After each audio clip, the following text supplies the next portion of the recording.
नमस्कार मित्रों। रतन टाटा तो चले गए, लेकिन कहाँ गए?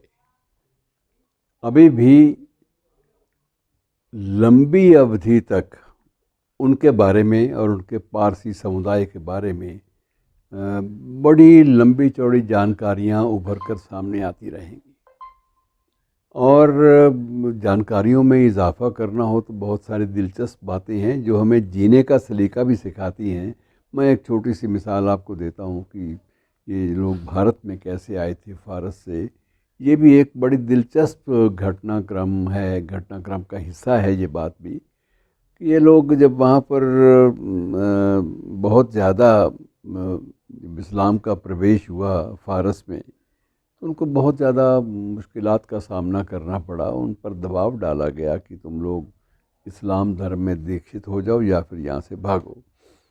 और उसके बाद यद्यपि थोड़ा सा इसमें ऐतिहासिक क्रम का कई बार लगता है कि ये शायद सही नहीं है, लेकिन फिर भी जो तथ्य उभर कर सामने आए उनके मुताबिक 8वीं सदी में पहली बार फ़ारस से इनका एक दल, पारसियों का एक दल जो था वो भारत में गुजरात के माध्यम से, गुजरात के एक तट पर एक जहाज़ के ज़रिए पहुंचा था। और यहाँ उनका स्वागत इसलिए भी परंपरा थी वहाँ पर कि एक स्वागत करने के लिए हिंदू राजा की ओर से एक प्रोटोकॉल, उन दिनों भी प्रोटोकॉल हुआ करते थे, आज भले ही ना हो, लेकिन जो भी कोई विदेशी आए उसको वहाँ रहने की जगह और ये सुनिश्चित किया जाता था कि इसको शुरुआती दौर में कोई रुकावट जीने के रास्ते में ना आए। ये पुण्य का काम है, और अगर उसकी गतिविधियां गलत हुई तो उसे बड़ी जल्दी धकेला जा सकता है वापस समुद्र में, कोई मुश्किल नहीं है। और गुजरात के उस महाराजा ने, जिसका नाम बाकायदा परोपकारी राजा था बहुत ज़्यादा, और उसका नाम था जदी राणा। तो जदी राणा जो है वो जाना इस बात के लिए जाता था कि ये परोपकारी आदमी है, और इसने ये एक आदेश जारी कर रखा है कि दूसरे मुल्क से, दूसरे देश से कोई भी आए तो उसका तिरस्कार ना करो, उस पर बुरा असर ना डालो। हो सकता है वो अच्छी नीयत से आया हो।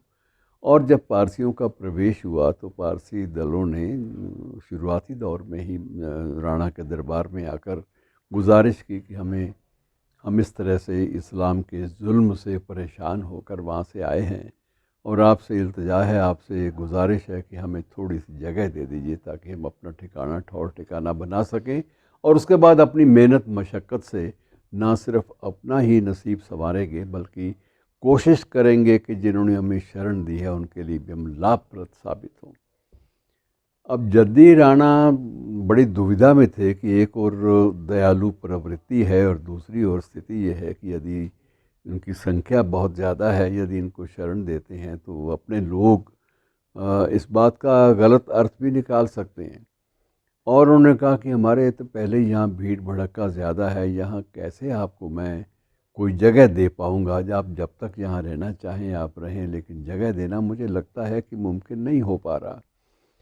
और उस वक्त जो इनके फ़ारसियों के, या जो पादरी था इनका, मुख्य रूप से जो पुजारी जो इनका आगे आगे आया था, तो उसने एक छोटी सी बात कही कि राजन, मैं क्या दूध का एक गिलास ले सकता हूँ, आपसे मांग सकता हूँ? तो बखुशी राणा के कारिंदों ने दूध का गिलास एक उसके सामने पेश कर दिया। उसने कुछ दाने चीनी के जेब से निकाले और चीनी के दाने जो हैं उसमें दूध में डाल दिए, और धीरे धीरे उसको एक पतली सी सींक से हिला दिया। दूध बाहर नहीं गया, और उसने संकेत दिया कि देखिए महाराज, चीनी मैंने डाली, चीनी के बावजूद दूध का कुछ नहीं बिगड़ा और दूध बाहर गिरा भी नहीं। तो हम लोग, अगर आपकी इजाज़त होगी तो चीनी की मानिंद हम इस दूध में, आपके दूध में घुल मिल जाएंगे। उनका उत्तर बड़ा एक तार्किक भी था और अच्छा भी लगा। तो राणा ने उनके लिए थोड़ी बहुत जगह की व्यवस्था कर दी, और उसके बाद उन्हें कहा कि अब आपको अपने रोज़गार, अपने धंधे, अपने रोटी पानी का बंदोबस्त स्वयं करना पड़ेगा, क्योंकि मेरा अपना राज्य भी इस स्थिति में नहीं है कि वो लंबा चौड़ा आप पर खर्च कर सके।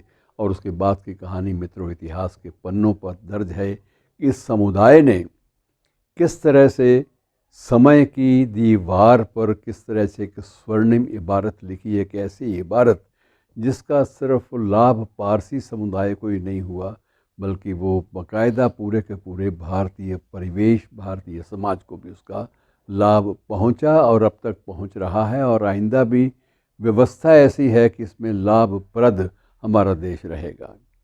और किंचित इसी कारण से, शायद इसी कारण से, इसी वजह से उन्हें बार बार सरकार की ओर से भी सम्मान मिलते रहे। पद्मश्री मिला, उसके बाद पद्म भूषण, फिर पद्म विभूषण, और बाद में मांग तो ये भी आती रही कि इन्हें भारत रत्न का भी सम्मान दिया जाए। बहरहाल फ़िलहाल वो भारत रत्न संभव नहीं हो पाया, लेकिन जो सर्वोच्च दूसरा सम्मान था, सर्वोच्च तीसरा सम्मान था नागरिक, वो इनको दिया जाता रहा। मित्रों, इस पादरी रेस में कुछ एक बातें बड़ी अनूठी रही हैं। अगर ये लोग उसमें उतरे हैं ऑटोमोबाइल में, तो इन्होंने एक नई श्रृंखला शुरू की है। रतन टाटा स्वयं बताते हैं, अपने एक आलेख में भी उन्होंने स्पष्ट किया कि एक बार मैंने देखा कि बारिश आ रही है और बारिश में एक पति पत्नी और उनके साथ 2 बच्चे हैं, वो स्कूटर पे भीग रहे हैं और वो भीग कर उनका बुरा हाल हो गया है। और मैंने उन्हें पास बुलाया, उन्हें कुछ कपड़े भी दिए, अपने तौलिए वगैरह उनको प्रोवाइड किए अपनी गाड़ी में से कि ये लो, ये पहुँचो, लेकिन तुमको छोटी मोटी गाड़ी, लेकिन हमारी औकात ही नहीं है, हमारी सामर्थ्य ही नहीं है।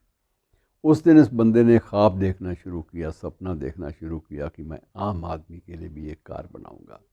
और तब 1 लाख रुपए की कीमत वाली नैनो कार जो थी वो बाज़ार में आई, जिस पर जो आम आदमी की पहुंच के भीतर थी, और वो 1 लाख रुपए की कार भी किस्तों में मुहैया करने का प्रावधान था। उसके लिए बैंक ऋणों की भी व्यवस्था थी।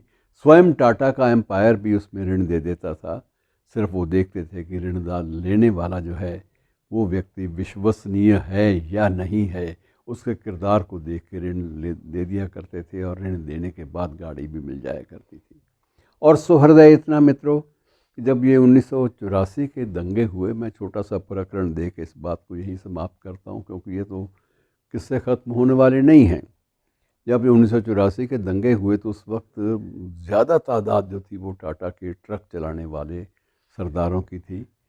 एक और ट्रक के मालिक भी वही लोग हुआ करते थे। अक्सर एक पहचान बन गई थी कि ट्रक ड्राइवर जो भी होगा वो सरदार जी होगा।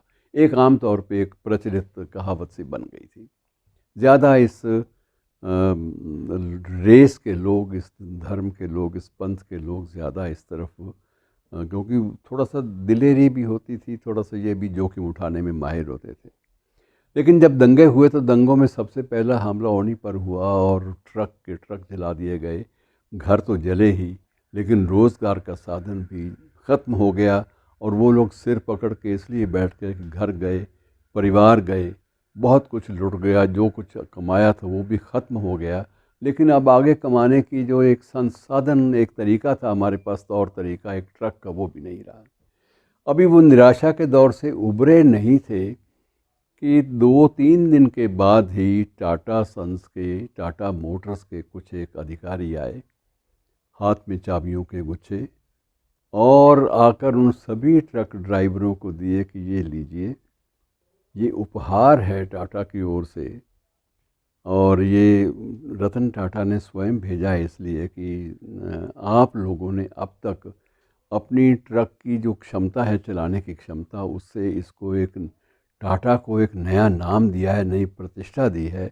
और उस प्रतिष्ठा का जो एक प्रकार से सम्मान आपके प्रति व्यक्त करना है, जिसे वो रॉयल्टी के नाम से भी कहते हैं ऑटोमोबाइल की भाषा में, ये रॉयल्टी का तकाजा है कि ये चाबियां लीजिए और ट्रक नया आपके लिए बाहर खड़ा है। अब उन्होंने पूछा ट्रक तो खड़ा है, लेकिन हम इस ट्रक की शुरुआती किस्तें करने का नहीं, ये वो रॉयल्टी का हिस्सा हैं जो अब तक आपने अपनी वफादारी से, अपने कुशल संचालन से टाटा को जो क्षमता, जो प्रामाणिकता प्रदान की है, ये उसका एक प्रकार से विनम्र उसी का एक भाग है, इसे स्वीकार कीजिए। तो मतलब ऐसे व्यक्ति मित्रों इतिहास पुरुष तो बन जाते हैं और लंबी अवधि तक पूरे समाज को अपने जादू में समेटे रहते हैं। शुक्रिया।